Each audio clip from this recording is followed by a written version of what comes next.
por su servicio ante ti, por su entrega, por su dedicación.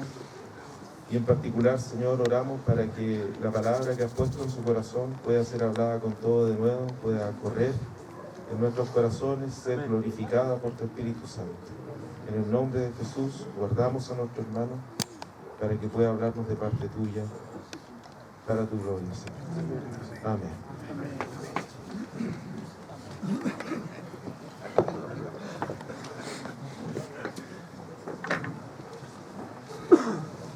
Antes de hablar voy a usar esto, porque voy a hablar un poco de esto.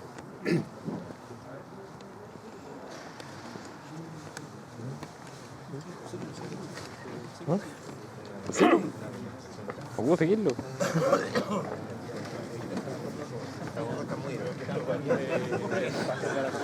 Se me arrancó.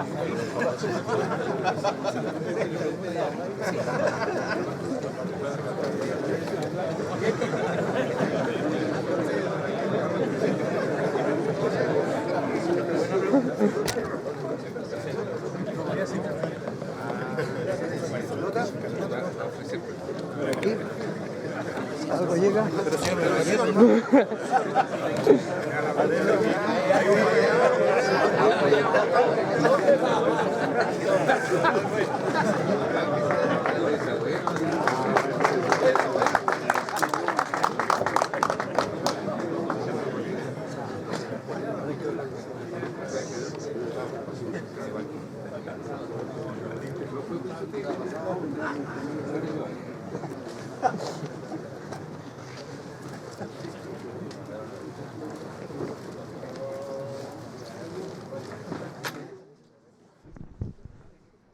Amén. Me encomiendo a la gracia del Señor para hablarles de este tema tan importante que está registrado aquí en el capítulo 12 de Romanos, un capítulo muy conocido, sobre todo los dos primeros versículos, donde dice: así que, hermanos, os ruego por las misericordias de Dios que presentéis vuestros cuerpos en sacrificio vivo, santo, agradable a Dios, que es vuestro culto racional. No os conforméis a este siglo, sino transformaos por medio de la renovación de vuestro entendimiento, para que comprobéis cuál sea la buena voluntad de Dios, agradable y perfecta.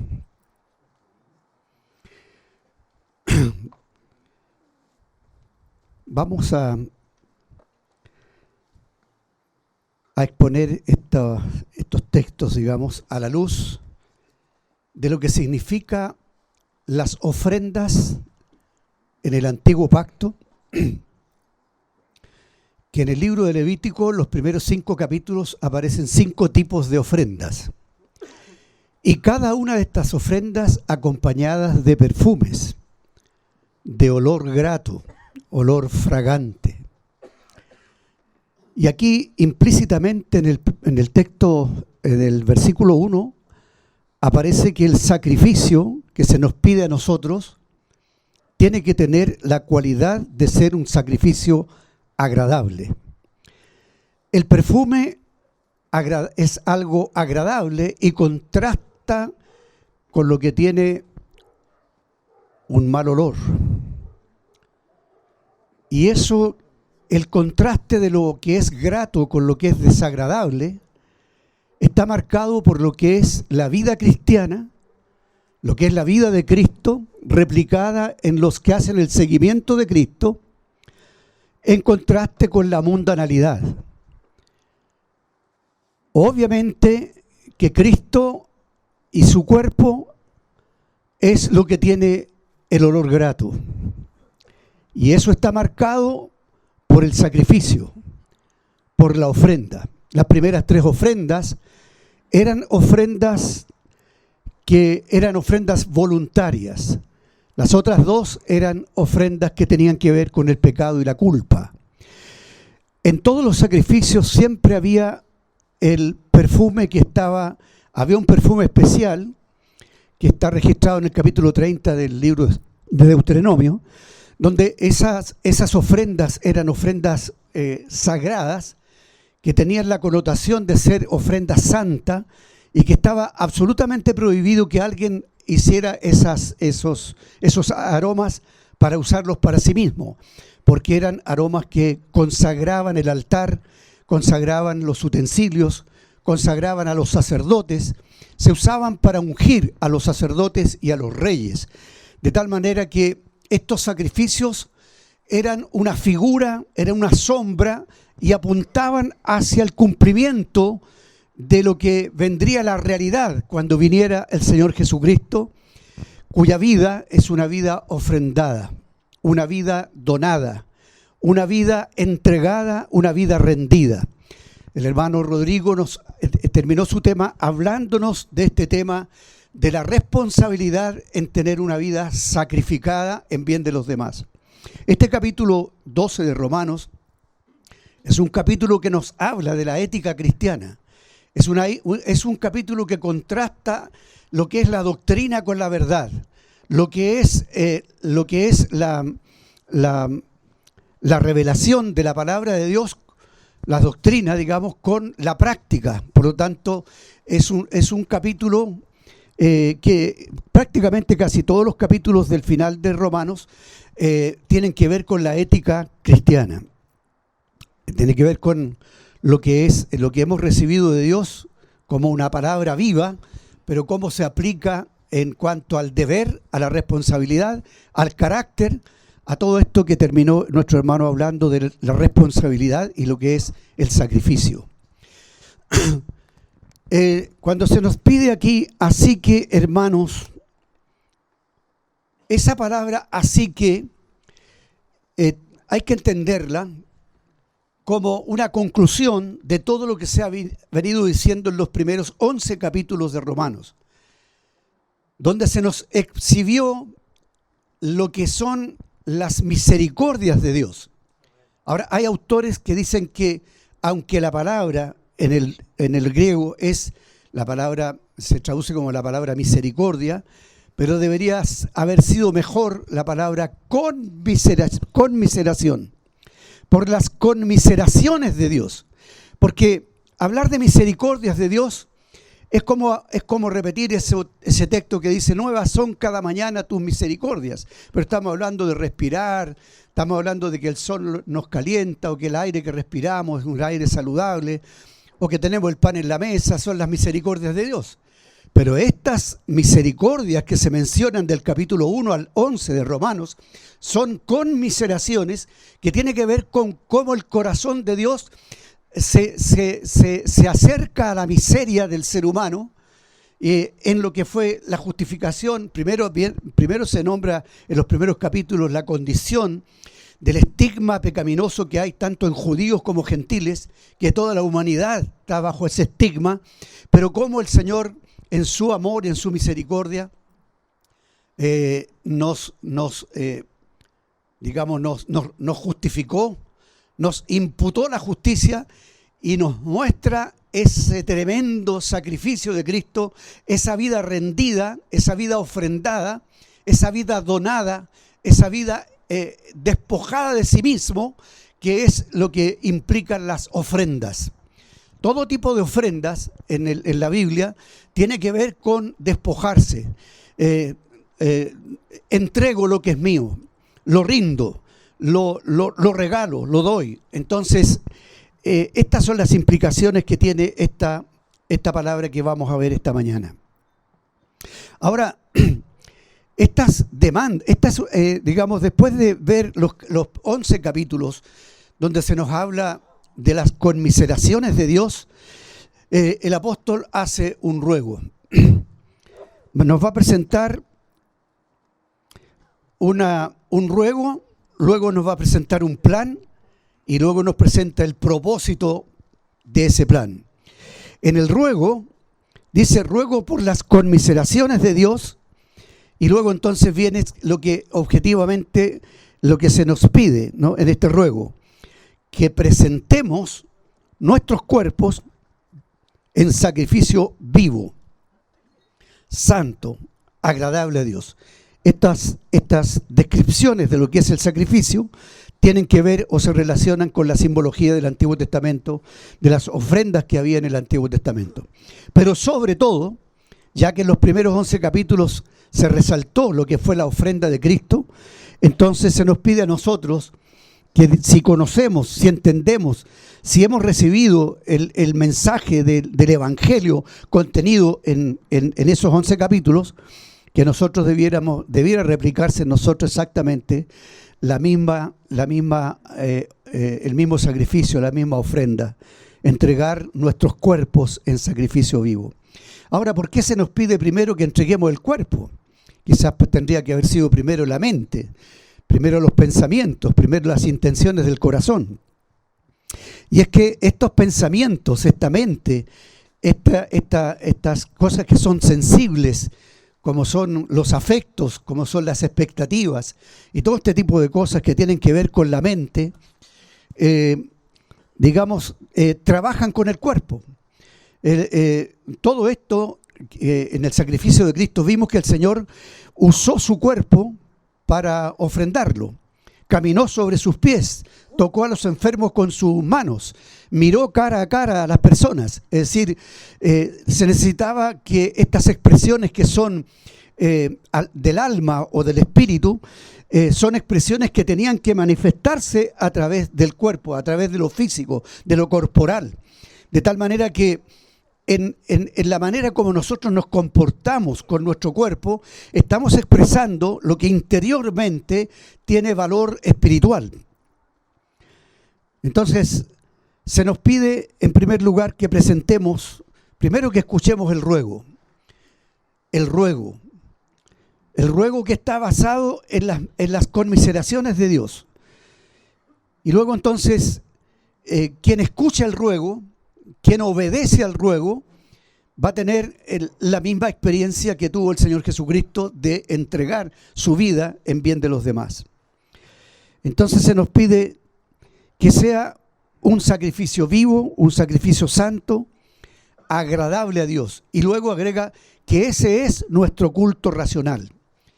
Ahora, lo contrario de esto sería un culto irracional. Lo irracional sería no considerar las conmiseraciones. Lo irracional sería no tomar en cuenta a Cristo. Lo racional es tomar en cuenta a Cristo e seguir sus pisadas. Entonces, es interesante que el propósito de esto, aquí está el plan de cómo hacerlo.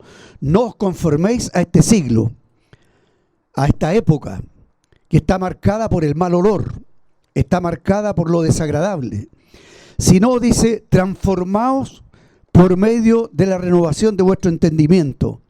Aquí está el plan, aquí está la fórmula.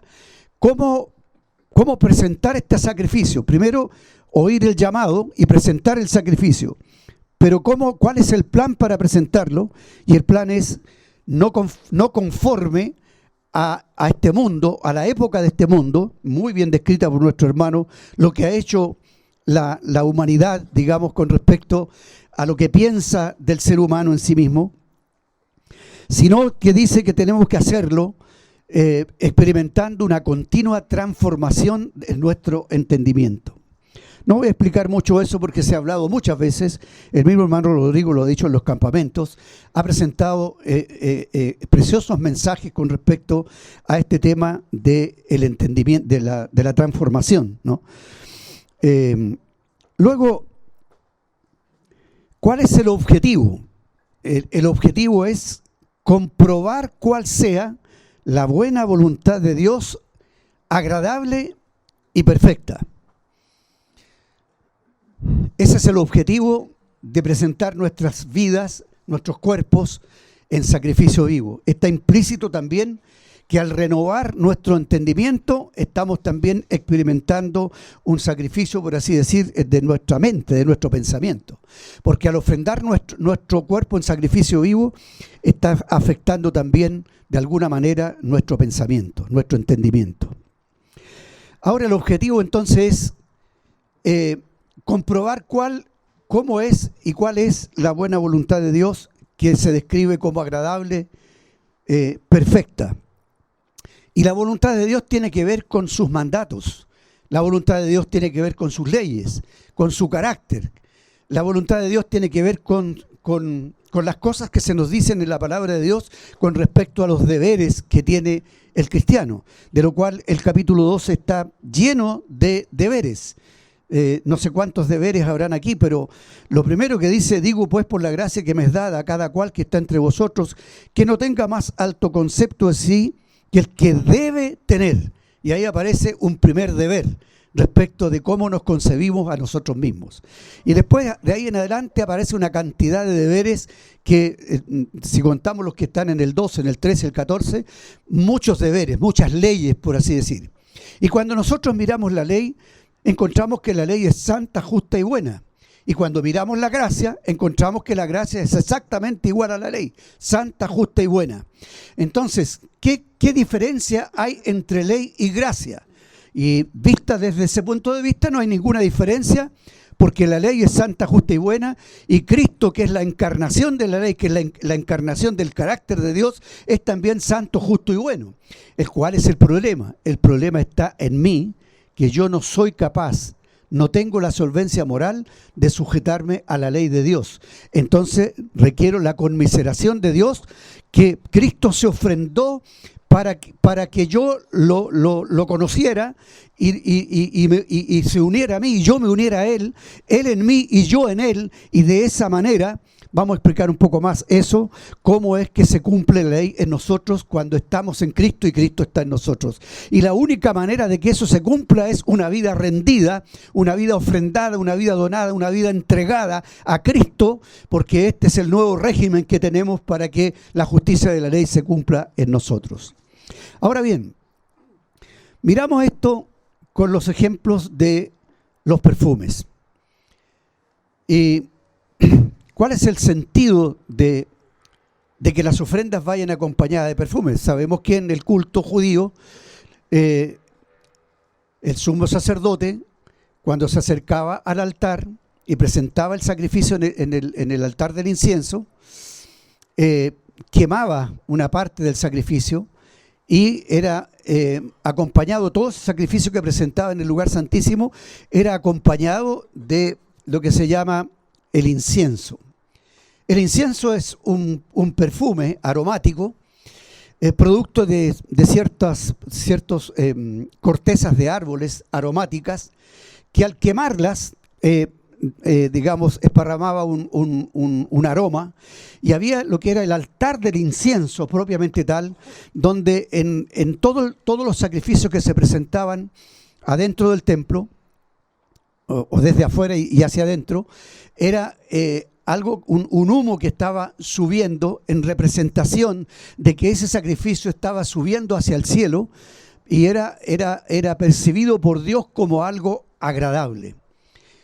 Ahora, obviamente que el aroma del perfume es algo simbólico, pero lo que a Dios le estaba agradando era que esta persona, que este sacerdote que estaba ofreciendo el sacrificio, estaba reconociendo, en primer lugar, estaba reconociendo su condición de estar marcado por un estigma de maldad. Y al confesar sus pecados, estaba de alguna manera reconociendo su falta, su deuda para con Dios. Ahora, en los sacrificios que no tenían nada que ver con el pecado, que eran ofrendas voluntarias, donde no estaba el pecado, sino que era una ofrenda de holocausto, o estas ofrendas que se llamaban libaciones también, que eran ofrendas de granos o de aceites, donde tenía que ver la actitud del corazón del ser humano en reconocimiento a la grandeza, a la magnificencia de Dios, de un Dios tan grande, que recibía estas ofrendas que eran también para el sustento de los sacerdotes y para muchas otras cosas más, en que el ser humano, digamos, de pura gratitud, entregaba presentes, o eran monedas, oro, plata, lo que fuera, eran presentes de alguna manera que se le ofrecían a Dios, en el culto a Dios. Entonces, el aroma el aroma que subía era un humo, ¿no? Por eso el incensario era, en el caso de los sacrificios que se hacían en la mañana y en la tarde, era un incensario de bronce. Pero cuando era el día de la expiación, que se hacía una vez al año, en el día de la expiación el incensario era de oro. Y entonces el sacerdote se movía con ese incensario esparciendo el humo, y la fragancia era algo notorio, y por lo tanto todas estas reuniones, digamos, donde los oferentes llevaban sus sacrificios, sus ofrendas para presentarlas a Dios, estaban de alguna manera diciendo: esto sube a la presencia de Dios como algo agradable. En donde el perfume o el olor era solo algo simbólico, pero lo que era agradable era lo que estaba materialmente ofreciendo la persona. Primero, humillándose ante Dios, reconociendo sus pecados, en el caso de la ofrenda de la expiación, pero en el caso de la ofrenda de la culpa, pero en el caso de las otras ofrendas que eran de gratitud o de holocausto, era también solamente por un reconocimiento a la deuda que el ser humano tiene con Dios. Ahora bien, la vida del Señor Jesucristo desde la niñez fue acompañada de perfumes. Los Reyes Magos, cuando vinieron, trajeron presentes, trajeron oro, incienso y mirra. Se lo presentaron al niño Jesús. No sé, no dice la Escritura qué edad tenía Jesús. No fue en el día de su nacimiento, sino que fue cuando ya era niño. Y le traen estos presentes: oro, incienso y mirra. El oro en representación de su realeza. El incienso en reconocimiento de su divinidad. Y la mirra en reconocimiento de su humanidad, pero a la vez de sus sufrimientos. Oro, incienso y mirra, realeza, divinidad y humanidad. Todo lo que significaría la vida de Cristo, esta ofrenda invaluable, preciosa, maravillosa de un Rey divino que es ofrenda, altar y sacrificio al mismo tiempo. Y que cuando tú y yo escuchamos el ruego que a causa de las conmiseraciones de Dios estamos llamados a replicar esto mismo, nos convertimos en altar, en sacrificio y ofrenda al mismo tiempo. De tal manera que estos presentes que se le presentaron a Jesús están marcando lo que es su carácter, lo que es su persona, lo que es la misión, lo que es el servicio, lo que es la vida donada, rendida, entregada, ofrendada. Así que ofrenda tiene que ver con sacrificio. En todos los aspectos, cuando damos una ofrenda, ya sea de tiempo, de talento, de dinero, lo que sea que damos para la causa del Señor, tiene que ver con una vida entregada, una vida sacrificada, una vida rendida, una vida donada. Así que en ese sentido, la mirra, que es un perfume muy especial porque es amargo, pero cuando se mezcla con otros perfumes tiene una condición o tiene una característica extraordinaria porque supera a todos los demás perfumes cuando se mezcla. Pero cuando es mirra, se ocupa para embalsamar los cuerpos de los muertos. Por lo tanto, la mirra está representando que cuando los Reyes Magos le traen mirra al Señor Jesucristo, están indicando que Él vino para rendir su vida en sacrificio, que Él vino para morir por nosotros. Y por lo tanto, las mujeres que van a llevar el cuerpo de Cristo a la tumba, llevan justamente este perfume de la mirra, porque es una preservación del cuerpo para que no se descomponga. Así que si las ofrendas, la ofrenda nuestra tiene la característica de la mirra, es algo grato, porque está impidiendo simbólicamente, es la transformación de aquello que produce la regeneración, que cambia la muerte en vida. De tal manera que esta operación del Espíritu Santo en nuestro interior está gestando esto, porque en realidad todos los perfumes están concentrados en el simbolismo de lo que representa el Espíritu Santo o la operación del Espíritu Santo en nuestras vidas. Cuando se dice que Cristo fue ungido con el óleo de la alegría, lo dice el Salmo 45, que es un salmo extraordinario, cómo nos profetiza, es un salmo mesiánico, donde se describe perfectamente lo que es la realeza de Cristo y cómo Dios lo bendijo para siempre, lo bendijo para siempre y lo ungió con el óleo de la alegría. Hay una cantidad, digamos, una buena cantidad de perfume aromático, por supuesto, que son representantes del óleo de la alegría, y que la mezcla de esos óleos de alegría tenía que ver con la unción de los reyes y de los sacerdotes. Entonces, si Jesús fue ungido con ese aceite, la palabra Mesías significa el ungido del Señor, ¿no? La palabra Mesías literalmente significa, al traducirla del hebreo al español, sería el ungido del Señor. De tal manera que se nos dice en el Salmo 45, y lo dice Hebreos capítulo 1 del verso 8 y 9, se nos repite ese Salmo 45, donde se describe esto que hizo Dios con el Mesías, con Cristo, que lo ungió con el óleo de la alegría. Más que a sus compañeros. ¿Y quiénes son los compañeros de Cristo? Somos todos los que hacemos el seguimiento de Cristo. Entonces, el mismo óleo de la alegría con que fue ungido nuestro Señor, también se describe que los que lo acompañan, sus compañeros, también están ungidos con el óleo de la alegría. Estamos ungidos con el Espíritu Santo, hermanos amados. Tenemos la unción del Espíritu morando en nuestros corazones.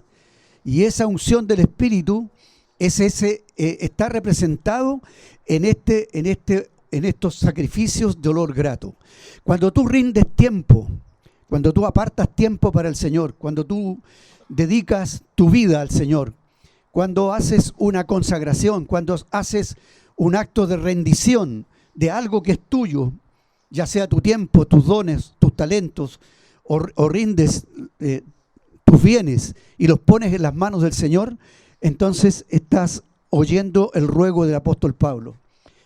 Estás escuchando, está teniendo eco en tu corazón este ruego de presentar nuestros cuerpos en sacrificio vivo. Y por lo tanto, siguiendo el plan, no conformarse a esta época, sino ser transformados por la renovación de nuestro entendimiento. ¿Y el objetivo cuál va a ser? Comprobar cuál es la buena voluntad de Dios, agradable y perfecta. Ahora, las mujeres que se presentaron, hay dos mujeres. Algunos confunden a estas dos mujeres. Una está registrada en el capítulo 7 de Lucas, del Evangelio de Lucas, y la otra está en el capítulo 12 del Evangelio de Juan. La primera mujer, que trae un frasco de alabastro, sabe que Jesús está en la casa de un fariseo y entra a esa casa. Jesús ha sido invitado y no se entiende cómo una mujer, se describe como la mujer pecadora, entra en la casa, sabe que está Jesús ahí y entra. Y la costumbre de la época era que las personas se sentaban alrededor de una mesa muy larga, no con sillas como tenemos nosotros, sino a nivel como al nivel de este estrado que tenemos aquí, y todos acostados alrededor de la mesa, apoyados tal vez en el brazo izquierdo o derecho, y extendiendo sus manos para sacar lo que hay en la mesa y comer.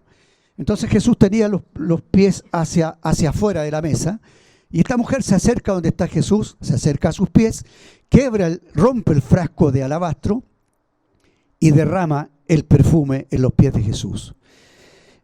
El fariseo, que es el dueño de casa, se estremece al ver este acto y dice: si supiera quién es la que le está haciendo esto, no lo permitiría.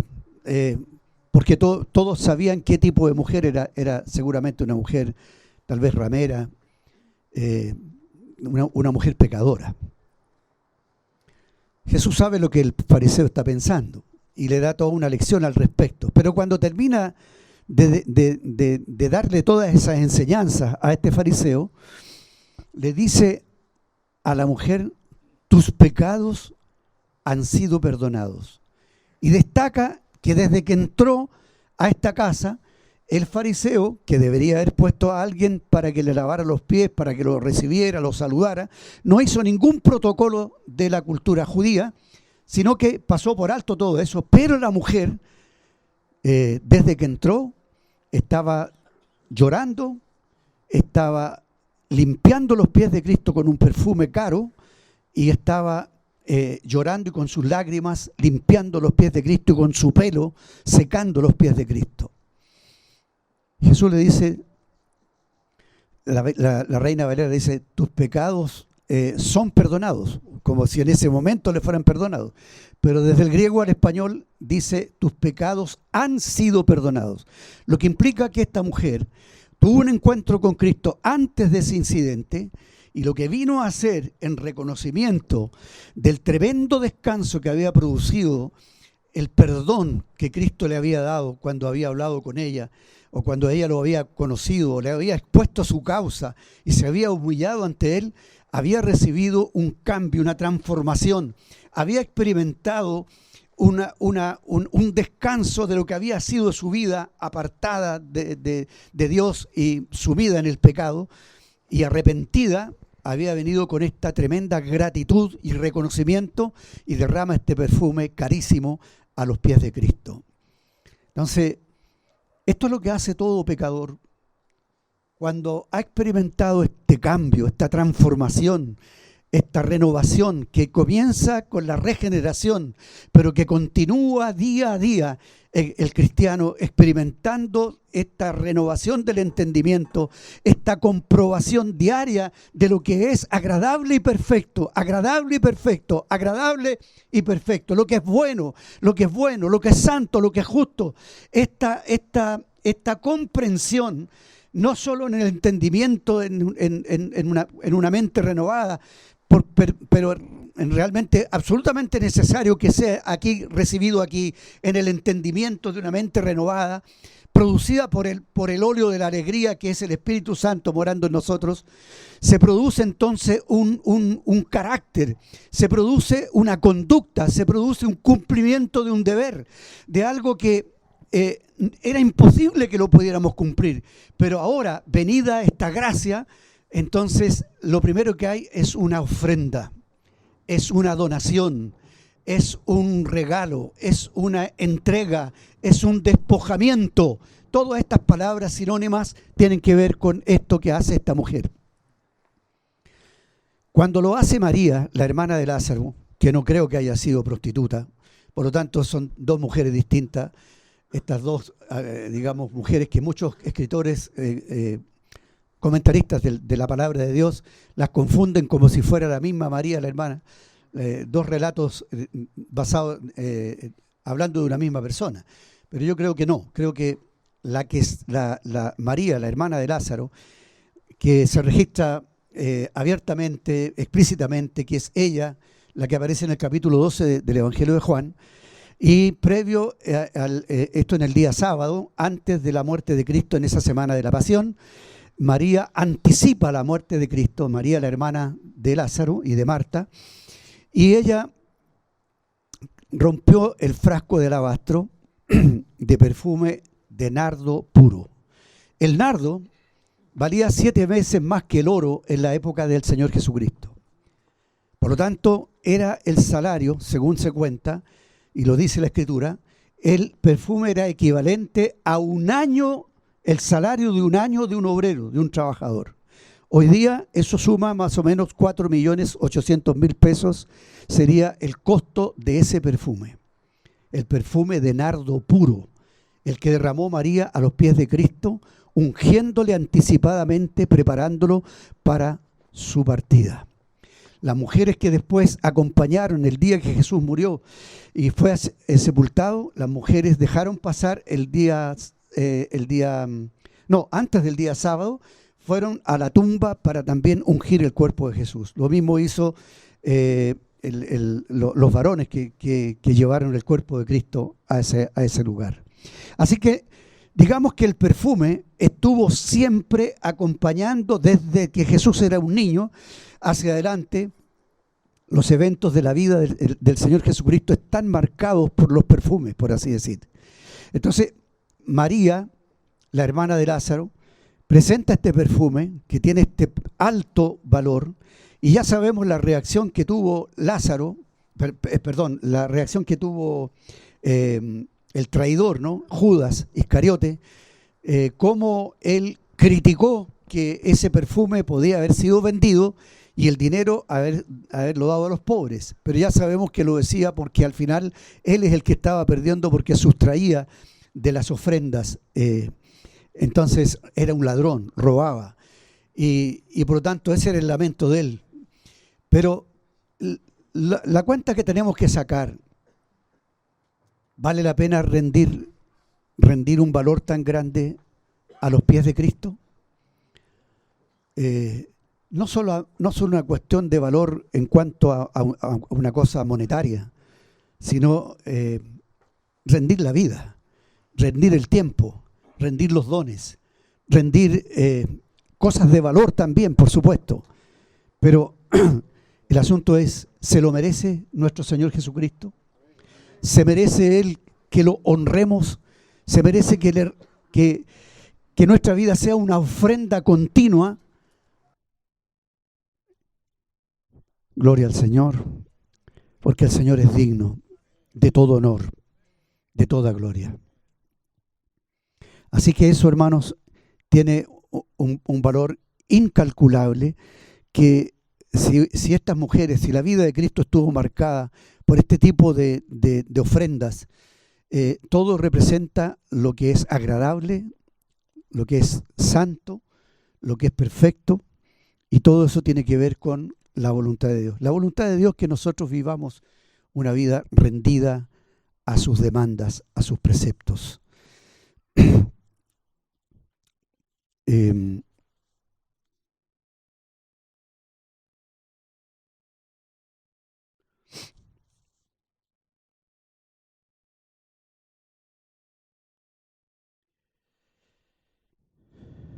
Aquí tenemos entonces el olor grato versus mal olor.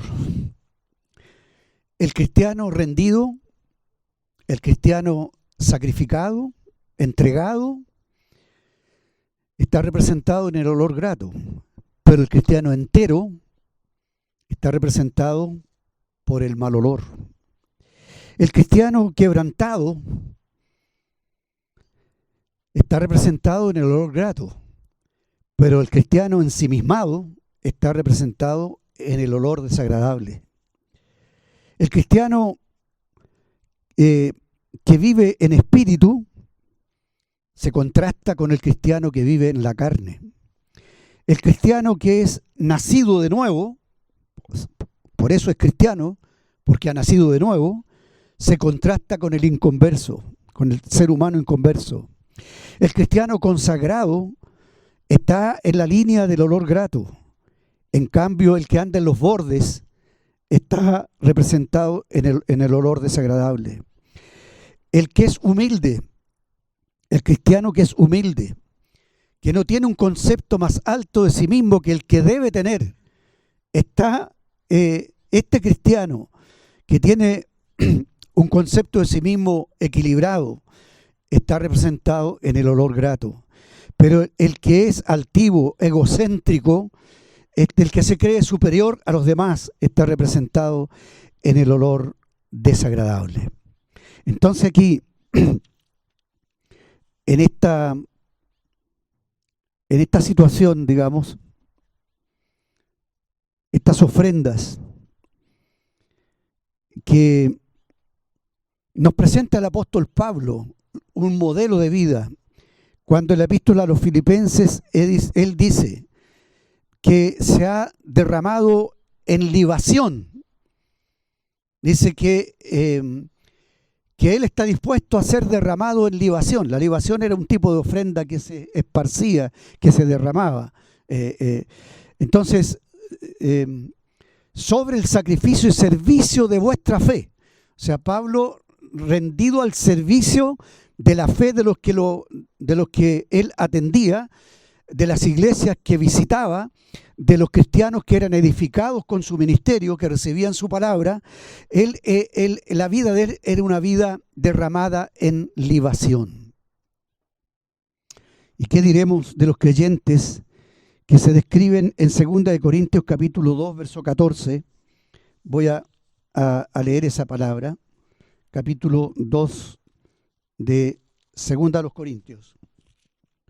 Dice así: mas a Dios gracias, el cual nos lleva siempre en triunfo en Cristo Jesús, y por medio de nosotros manifiesta en todo lugar el olor de su conocimiento. Porque para Dios somos grato olor de Cristo en los que se salvan, y en los que se pierden, a estos ciertamente olor de muerte para muerte, y a aquellos olor de vida para vida. Y para estas cosas, ¿quién es suficiente? Pues no somos como muchos que medran falsificando la palabra de Dios, sino que con sinceridad, como de parte de Dios y delante de Dios, hablamos en Cristo. Se nos hace un llamado aquí. Dice que Dios nos lleva, da gracias a Dios porque Dios siempre nos lleva en triunfo. En Cristo, la vida cristiana es una vida triunfante. Es una vida que vence al mundo, es una vida que vence el pecado, es una vida que es victoriosa, y todo aquel que está unido a Cristo tiene esta cualidad, y es gracias a Dios que Él nos lleva en triunfo. Y que por medio de nosotros, por medio de los que hacen el seguimiento de Cristo, manifiesta el olor de Cristo en todo lugar, manifiesta el olor del conocimiento de Cristo. Entonces, este conocimiento de Cristo, que es un conocimiento empírico, es un conocimiento experimentado en cuanto a la formación del carácter de Cristo en nuestras vidas. Porque la palabra de Dios va a producir eso en nosotros. Va a producir conducta, primero es deber, conducta, carácter. Entonces, el conocimiento de la voluntad de Dios, que tiene que ver con la palabra de Dios, y la palabra de Dios es Cristo, y la ley de Dios es Cristo, y las cosas que se nos manda como deberes tiene que ver con Cristo. Ese olor de ese conocimiento de Cristo, que es la ley encarnada, que está metida en nuestra mente, en nuestro corazón, porque ya no estamos en el régimen antiguo de la ley externa, sino que la ley está metida en nuestros miembros, porque Cristo nos habita y el Espíritu Santo está formando a Cristo en nosotros, y ese carácter de Cristo en cada uno de nosotros va mostrando a través es un cuadro comparativo del olor, el aroma, pero en el fondo es mostrar la imagen de Dios en Cristo, esa imagen que nos hablaba el hermano Rodrigo, que ahora aparece de una manera perfecta en Cristo, pero que ahora se está reproduciendo en nosotros. Para Dios somos grato olor de Cristo. Es una afirmación. Los cristianos, para Dios somos grato olor de Cristo. Dios, no hay nada que haya complacido más a Dios que la ofrenda del cuerpo de Cristo. Y por lo tanto, si tú estás unido a Cristo y Cristo está en ti, tú en Él y Él en ti, entonces lo que se produce, note lo que dice Apocalipsis, ¿no? Apocalipsis en el capítulo 8, cuando aparece el ángel con ese incensario, ¿no? Y el humo sube a la presencia de Dios, y dice que ese humo está representando las oraciones de los santos. Entonces nuestra vida es una oración. Porque en la oración nos rendimos, en la oración nos consagramos, en la oración aceptamos que tenemos una vida ofrendada, una vida rendida, para que esta vida rendida sea suplantada por la vida de otro, por la vida de Cristo en nosotros. Entonces la vida cristiana es una vida más que transformada, más que haya un cambio en nosotros, es una vida suplantada por otro. No es que seamos aniquilados, anulados cuando somos suplantados, sino que somos instrumentos, somos vasos en que la vida de Cristo en nosotros tiene una expresión. ¿Cuándo tiene esa expresión? Cuando somos quebrantados. Por eso que el hermano Guachmaní, en el libro La liberación del espíritu, nos presenta las ofrendas de estas dos mujeres, especialmente, más bien él habla del frasco de alabastro, y de ahí ese cántico que alguna vez compuse, ¿no? Todo un CD grabado con ese tema, y se titula Quebrantado. Y era una época en que yo estaba siendo quebrantado en mi carácter, en mi forma de ser. Y estuve 5 meses en silencio, sin predicar, sin hacer nada más que estar en silencio, buscando al Señor. Y en ese tiempo surgió todos esos cantos que compuse. Y el más destacado de todos es ese canto que dice, como frasco de alabastro se quebranta el corazón, ¿no? Muero yo para que viva, solo Jesucristo en mí. Ese cántico surge de esta revelación, de estas mujeres que quiebran el frasco de alabastro. Y el hermano Guachmaní en su libro La liberación del espíritu explica de una manera tan linda, tan explícita, lo que significa simbólicamente este frasco de alabastro, que es una piedra semipreciosa. Es semipreciosa porque el alabastro es una piedra preciosa, pero como abunda mucho el alabastro, las piedras preciosas que abundan mucho, como el lapislázuli, que es una piedra preciosa, pero como hay una montaña de lapislázuli en Chile, es una piedra semipreciosa. Pero en el fondo es como un mármol, es una piedra y el perfume está dentro. Pero entonces el alabastro, esta piedra, representa nuestra alma que tiene la característica de ser dura, ¿no? Tan dura como el frasco de alabastro, y que es una especie de cámara donde interiormente está habitando el espíritu. Nosotros somos espíritu, alma y cuerpo. Cuando ocurre la regeneración, el espíritu que está dentro, escondido muy adentro, en la parte más interna de nuestro ser, que estaba muerto para con Dios o dormido, el espíritu se despierta cuando el Espíritu Santo de Dios viene a morar en nuestro espíritu. Pero queda encerrado en el alma cuando el cristiano camina carnalmente, cuando es entero en sí mismo, cuando es soberbio, cuando es altivo, cuando se cree superior a los demás. En todas esas cualidades del ser humano entero en sí mismo, lo que necesita el ser humano es un quebrantamiento. Y de la misma manera como cuando se quiebra el frasco de alabastro y exhala el aroma del perfume, de la misma manera la vida del Espíritu Santo que está morando en el espíritu del cristiano, digamos, asoma hacia afuera, y el aroma de Cristo, de las cualidades de Cristo, del carácter de Cristo, aparecen cuando el cristiano es quebrantado. ¿Cómo debiéramos ver nosotros los tratos de Dios respecto del dolor? Cuando Dios nos lleva por caminos de dolor, ¿cómo debiéramos ver nosotros? ¿Cómo debiéramos interpretar esos momentos? ¿Qué conocimiento de la voluntad de Dios tendríamos que aplicar a esos momentos para que esos momentos sean provechosos, sean fructíferos, de tal manera que se produzca el objetivo de Dios de que al quebrantarnos, lo que está queriendo Dios es que aparezca esa vida que nos suplanta, la vida de Cristo, Cristo en nosotros. No ya yo, sino Cristo en mí. Entonces esa experiencia es lo que quiere el Señor lograr con el quebrantamiento. Hermanos, eso el hermano lo explica, este hermano Ni lo explica de una manera tal, dice, él habla de los medios de gracia.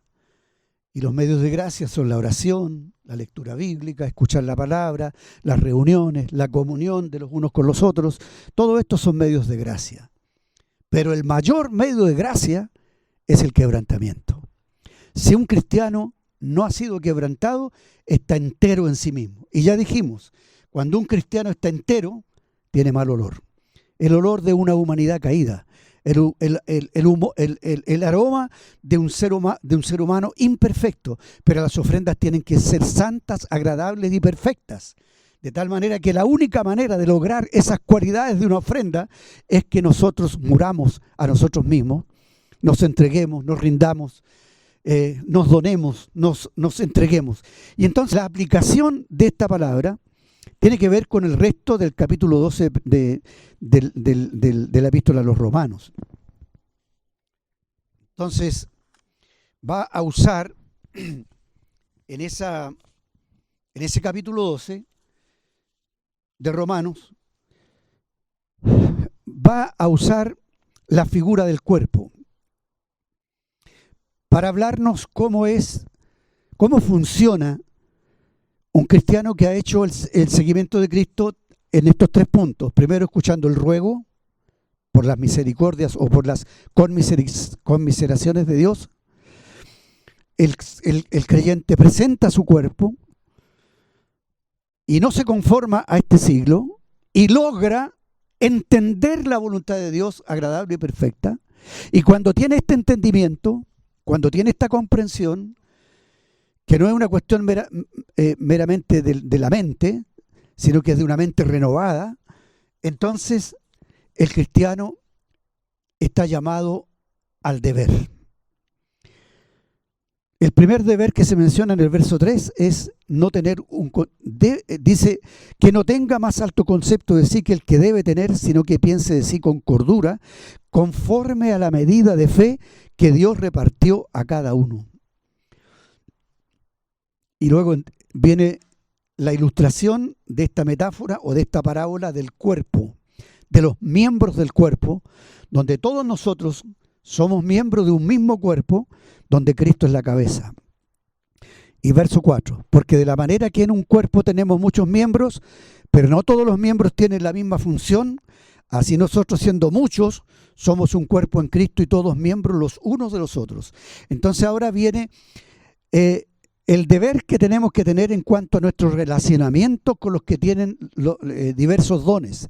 Y aparecen los dones del Espíritu, aparecen los dones del Espíritu como profecía, como el don según la gracia que ha sido dada, el don de servicio, el que enseña, el que exhorta, y después vienen estos dones que tienen que ver con los asuntos sociales, por así decir, que tienen que ver con repartir con liberalidad, presidir con qué carácter, un carácter solícito, el que hace misericordia, tiene que ver con obras de misericordia hacia los necesitados.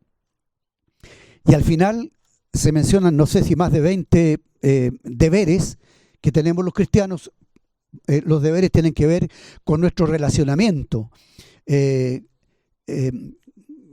cómo tenemos que, digamos, darle cabida a los que tienen diversos dones, diversos repartimientos que ha hecho Dios en medio de su cuerpo, y cada uno de nosotros como un miembro ejerciendo ese don que le ha sido dado. Entonces, finalmente, si tuviéramos que continuar con este capítulo 12, hasta el 13 y el 14, habla de los deberes cívicos, los deberes que tenemos que ver en relación a lo espiritual, los deberes que tenemos en relación a lo social, los deberes que tenemos en relación a lo cívico. O sea, hay una cantidad enorme de deberes. Ahora, todo eso, si el llamado es, si nosotros comparamos, digamos, y decimos que la ley es santa, justa y buena, y Cristo es santo, justo y bueno, y que Él es la gracia de Dios, y ahora nosotros ya no estamos en el régimen de la ley. El problema no es la ley, el problema es que yo, frente a la ley, no tengo la condición de poder cumplirla. Por lo tanto, cuando me coloco en la gracia, porque ahí aparecen las diferencias. La ley de Moisés, que es condicional, y que cuando se le entrega al pueblo de Israel y se le pide que si ellos obedecen esa ley, van a ser un especial tesoro para Dios, el pueblo de una manera ignorante, desconociendo su insolvencia moral, dice: amén, haremos todo lo que tú digas, todo lo que tú dices lo haremos, y se comprometen de una manera ignorante porque no sabían cuál era su condición. ¿Cuál es el sentido de esa ley? ¿Para qué? ¿Con qué objeto fue dada esa ley? Para que el mundo entero quede bajo el juicio de Dios, para que haya conocimiento del pecado, para que el ser humano cierre su boca, porque frente a la ley de Dios no hay ningún ser humano que quede en pie. Por lo tanto, lo que nos queda es colocarnos bajo la ley de la gracia, la ley del Espíritu de vida en Cristo, que en esta ley de la gracia, en esta ley del Espíritu, es contraria, es igual a la ley de Moisés, porque es el carácter de Dios, pero es distinta en cuanto a lo que produce, porque la ley de Moisés produce condenación, esclavitud, sometimiento, obligación, y digamos, hay una serie de cosas que lo que exige la ley provoca en nosotros, provoca una impotencia total, y lo que produce finalmente es muerte, porque cualquiera que se para frente a esa ley está condenado. Pero el que se para ante la ley de la gracia, la ley del Espíritu de vida en Cristo, la ley lo libera, la ley lo perdona, la ley de la gracia lo perdona, lo recibe, lo salva, la ley lo protege, le regala, le da, no le exige, sino que le da, le otorga, en vez de demandarle, le otorga. Entonces, cuando comprendemos lo que es la voluntad de Dios agradable y perfecta, ¿qué tendríamos que entender? Tendríamos que entender que aquel que es la encarnación de la voluntad de Dios, que es Cristo, está en ti y en mí, está en nosotros, está en nuestra mente y está en nuestro corazón, y que no funciona como el régimen de la ley, como algo externo, sino que funciona cuando tú entiendes y comprendes que Él está en ti y tú estás en Él. Cuando estamos unidos a Cristo, tenemos la mente de Cristo, tenemos el sentir de Cristo, vivimos en Cristo y Cristo vive en nosotros. De tal manera que ahí se cumple todos estos deberes que son, debiéramos leerlos, debiéramos aprenderlos de memoria. Porque cuando nos toca la palabra de Dios con lo que hablaba nuestro hermano esta mañana, en este primer mensaje, el diseño de Dios, que es la imagen de Dios, ¿cómo poder entender esa imagen, ese diseño, si no sabemos qué es lo que se nos demanda a los cristianos? Si esto fueran leyes externas y nosotros no tuviéramos a Cristo, no tendríamos cómo cumplirlas. Pero porque Cristo mora en nuestro interior, es posible que esto se cumpla en nuestras vidas. Gloria al Señor, hermanos. Un llamado ahora. Estamos conscientes que se nos ha hecho un ruego. Os ruego por las conmiseraciones de Dios, y se nos ruega a sacrificar nuestras vidas, a rendir nuestras vidas. ¿Estamos dispuestos, hermanos? ¿Estamos conscientes que eso es lo que la vida cristiana consiste, en una ofrenda que tiene las cualidades de tener olor grato, una ofrenda perfecta? Y esa ofrenda es digamos, cuando Cristo hizo su sacrificio, nos llevó a nosotros en la cruz. Eso dijimos cuando nos bautizamos. Nos sumergimos con Cristo en su muerte y nos levantamos con Cristo en su resurrección. ¿Estamos unidos a Cristo en su muerte y resurrección? ¿Estamos unidos a Cristo en su muerte? Hermanos queridos, el llamado es entonces a ofrendar nuestras vidas. Gloria al Señor. La parte práctica del ofrendar, permita al Señor que quedemos sensibilizados para ver cuánta necesidad hay en el cuerpo de Cristo respecto de una ofrenda total y completa para el Señor. Oremos al Señor. Padre amado, a ti sea la gloria. Como quisiéramos, Señor, que nos guíes, que nos abras camino, Señor, que nos quites los impedimentos que han tenido nuestras vidas rendidas a medias. Queremos rendirnos completamente. Esta mañana queremos ofrecernos en sacrificio vivo, Señor. Queremos que haya una resolución en el corazón de cada uno de nosotros.